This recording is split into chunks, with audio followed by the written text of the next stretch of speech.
RSS को Bharatiya Janata party का जड़ माना जाता है और आरएसएस के प्रमुख मोहन भागवत ने 75 पार फार्मूले को लेकर एक ऐसा बयान दे दिया है। उन्होंने कह दिया है कि अगर आपको 75 पार के बाद कोई सॉल उड़ा देता है तो फिर आप अपनी जगह, अपने पद को आने वाली पीढ़ी के लिए छोड़ दो। लेकिन इस फार्मूले और इस बयान के बाद पूरी राजनीति भारतीय जनता पार्टी के अंदर घमासान कैसे मच गया है, कैसे खींचतान और चीड़ फाड़ हो गई है। बीजेपी बनाम आरएसएस और आरएसएस बनाम जाति, वो भी जाति वो जिसे देश का सबसे बड़ा सत्ता पक्ष का मतदाता माना जाता है, ओबीसी वर्ग। ओबीसी वर्ग बनाम आरएसएस और बीजेपी हो गया है, क्योंकि बीजेपी भी अब कुछ कहने से बचती नजर आ रही है। इस वजह से क्योंकि आरएसएस के प्रमुख मोहन भागवत 11 सितंबर को 75 पार होने वाले हैं और 17 सितंबर को देश के प्रधानमंत्री नरेंद्र मोदी 75 पार होने वाले हैं। और अगर आरएसएस प्रमुख मोहन भागवत 11 सितंबर को संन्यास ग्रहण कर लेते हैं या फिर आरएसएस से इस्तीफा दे देते हैं, आरएसएस को अलविदा कह देते हैं, तो फिर कोई दो राय की बात नहीं है कि मोदी को भी भारतीय जनता पार्टी से अलविदा कहना होगा या फिर भारतीय जनता पार्टी से 75 पार फार्मूले के तहत संन्यास लेना पड़ेगा। यही नहीं, पूरे मध्य प्रदेश के 27 ऐसे विधायक हैं जो 2028 विधानसभा चुनाव तक 75 पार हो जाएंगे। कई ऐसे नेता हैं जो ओबीसी वर्ग से हैं। मध्य प्रदेश में OBC formula Bharatiya Janata party ने लागू किया। मध्य प्रदेश के मुख्यमंत्री ओबीसी वर्ग से आज दशकों से बनाए जा रहे हैं। पूर्व में शिवराज सिंह चौहान भी ओबीसी वर्ग समुदाय से ही मुख्यमंत्री रहे। मोहन यादव को भी ओबीसी वर्ग समुदाय को साधने के लिए ही मुख्यमंत्री उनको बनाया गया। लेकिन अब मध्य प्रदेश के मुख्यमंत्री मोहन यादव की तरफ से दो टूक आरएसएस प्रमुख मोहन भागवत को एक जवाब दे दिया गया है। और ऐसा जवाब दे दिया गया है, ऐसा तगड़ा जवाब कहा जाता है कि केंद्रीय बीजेपी की तरफ से यह कहवाया गया है। शायद मोहन यादव को इस्तेमाल कर आरएसएस प्रमुख मोहन यादव के उस वक्तव्य का जवाब दिया गया है। चारों तरफ से मोहन यादव को ही फंसाया गया है।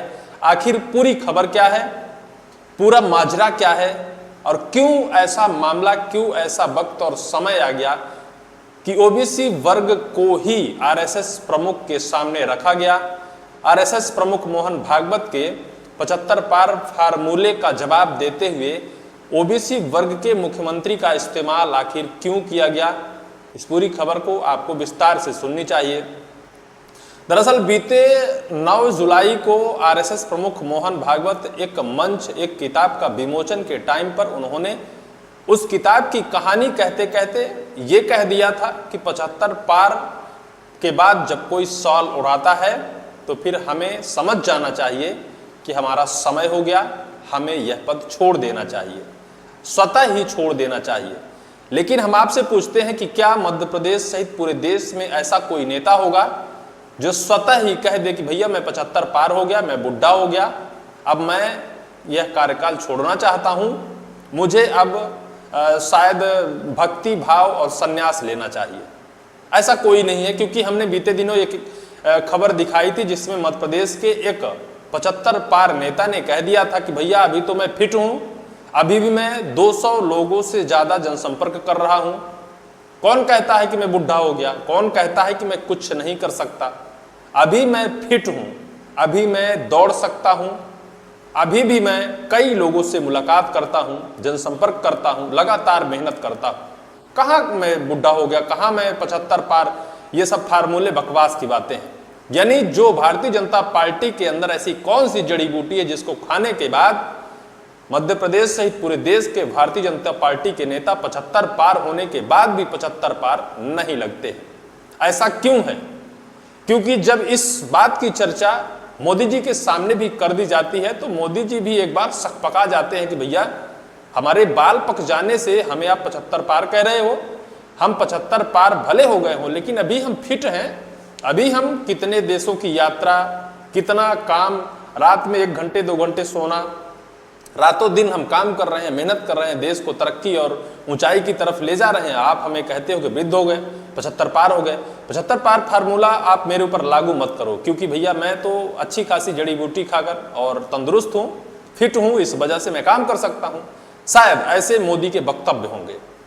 लेकिन आरएसएस प्रमुख की तरफ जिस तरह से इशारा किया, और जब इशारा पूरे देश में वायरल हुआ, घमासान मचा, सबसे पहली जो उंगली इंगित की वो देश के प्रधानमंत्री नरेंद्र मोदी की तरफ गई, क्योंकि हालिया में 17 सितंबर को देश के प्रधानमंत्री नरेंद्र मोदी 75 साल के पूरे होने वाले हैं। यानी 17 सितंबर को उनका 75वां जन्मदिन मनाया जाएगा।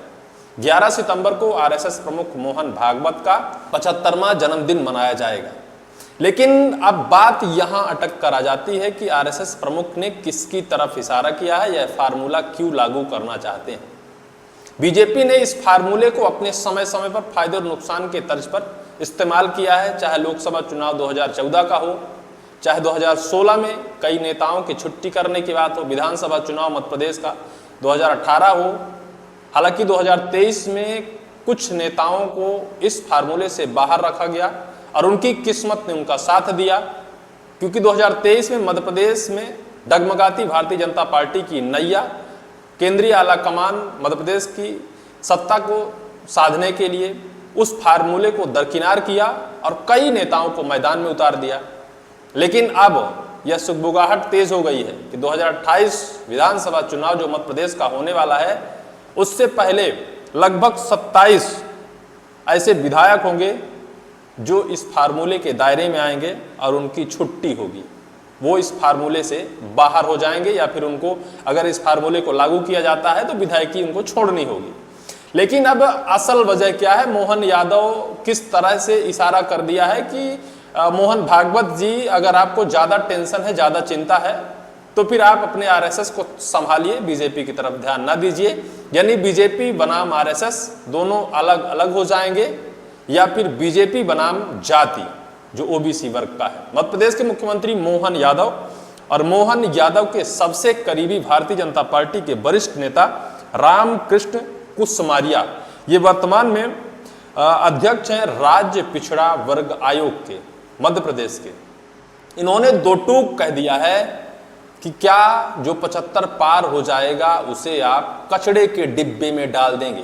वो बिल्कुल दो टूक शब्दों में क्या कहा है, आपको हम उस बयान के बाद सुनाते हैं। आरएसएस प्रमुख मोहन भागवत के 75 साल की उम्र की राजनीति से अलग होने के संकेत पर पूरे देश में चर्चा हो रही है।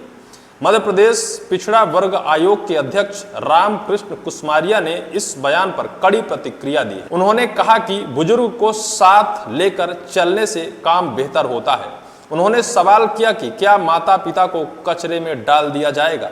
कुसमारिया ने यह भी कहा कि अगर वो बुजुर्ग हैं तो क्या उन्हें उठाकर कचड़े के डिब्बे में फेंक दिया जाएगा। रामकृष्ण कुसमारिया ने आरएसएस प्रमुख मोहन भागवत को आईना दिखा दिया है कि भैया अब बीजेपी सशक्त हो गई है, बीजेपी अब सक्षम है, आपके नसीहत, आपके इशारे की जरूरत नहीं है, ना आपके सपोर्ट की जरूरत है। क्योंकि अगर आप ऐसे फार्मूले लाएंगे जो अपने नेताओं के पैर में कुल्हाड़ी मारेगा, वो इन फार्मूलों को नहीं मानेगी। वहीं पर 27 विधायक ऐसे हैं जो 2028 विधानसभा चुनाव में 75 पार हो जाएंगे। उनके भी मन में कहीं ना कहीं यह भय बैठा है कि भैया हमारी राजनीति की कैरियर खराब ना हो जाए। वहीं मध्य प्रदेश इस समय करीब 1 दर्जन ऐसे नेता हैं जिनकी उम्र 75 पार कर चुकी है। मध्य प्रदेश के ऐसे 1 दर्जन नेता हैं। इससे वर्तमान में मध्य प्रदेश की भाजपा के विधायक नागेंद्र सिंह नागौद, जयंत मलैया, पन्नालाल साक्य, जगन्नाथ सिंह रघुवंशी, गोपाल भार्गव, नागेंद्र सिंह गुड़, जय सिंह मरावी, बेसाहूलाल साहू, अजय बिश्नोई, विश्वनाथ सिंह, प्रेम शंकर वर्मा, सीता शरण शर्मा, हजारी लाल रघुवंशी और प्रभु वर्मा का नाम शामिल है। ये ऐसे नेता मध्य प्रदेश के हैं जिनकी उम्र 75 पार होने वाली है या फिर हो चुकी है। ऐसे नेताओं के दिल की धड़कन तेज है और इनके मन में अब सिर्फ और सिर्फ मोहन भागवत के खिलाफ जहर ही निकलता है। क्योंकि भैया ये तो मानते नहीं कि हम अब सयाने हो गए, बुढ़े हो गए, या फिर हमारा जो 75 पार का फार्मूला है उसके दायरे में आते हैं।